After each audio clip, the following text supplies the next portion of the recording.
hello everyone কি খবৰ আপোনালোকৰ আশা ৰাখিছো বহুত ভাল আৰু বহুত বেছি ভালে আছে মোৰ বেয়া নহয় আজি বহুত দিনৰ মূৰত মই জিমলৈ আহিছো মাজতে আহিছিলো 3 মাহ মান আৰু মাজতে গ্যাপছ হৈ গল কিবা কিবি বহুত অসুবিধাৰ কাৰণে মই আহিব পৰা নাছিলো আৰু নতুনকৈ জয়েন কৰিছো ভাবিছো এতিয়া মানে গ্যাপছ নকৰো আহি থাকিম কন্টিনিউ কাৰণ আহিলে মোৰ নিজৰে ক্ষতি হয় আৰু এই আমাৰ জেহেৰেল মালিক হয় জিমৰ আৰু বাকি বিলাক মানুহ আহিছে আৰু এইটো গীতাংকৰ হয় গুটেখিনি মানুহ আহিছে ৰাতিপুৱা বহুতে মানুহ হয় সেইকাৰণে দেৰিকৈ আহো 9টাৰ পৰা 10টাৰ ভিতৰতে কাৰণ মানুহ পাতল হলে অলপ বেছি ভাল লাগে বেছি মানুহ হলে ইমান ভাল নালাগে গতিকে আহিছো আহিলে মানে খুবে ভাল লাগে এটা হেবিট হৈ যায় সদা আহি থাকিলে গাটো ভাল লাগে পাতল আৰু এই সংগীতা জিম মাৰি আছে আৰু এইফালে আমাৰ মঞ্জু আছে ৰবিন আছে আৰু এয়া সকলোখিনি মানুহ এনে কি আছে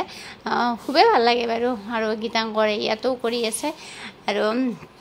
ইমান যে ভাল লাগে ৰাতিপুৱা আহিলে মানে ৰাতিপুৱা কাম বন কৰি ঘৰত যদি যোৱা যায় আৰু জিমৰ পৰা আহি গোটেই দিনটোৰ লগে মানে আজৰি হৈ থাকিব পাৰি আৰু ভালো লাগে গাটো পাতল লাগে গতিকে ময়ো এনেকে মাৰিলো আৰু সংগীতাক মই মোবাইলটো মানে দিছিলো মানে ভিডিঅ' কৰিবৰ কাৰণে লগতে মই অলপমান মোৰো দেখালো গতিকে আপোনালোকক মই দেখালো মোৰ জিমৰ মানে ভিতৰখন গতিকে কেনেকুৱা পালে জনাব দে আৰু আজিলৈ আহিছো বাই বাই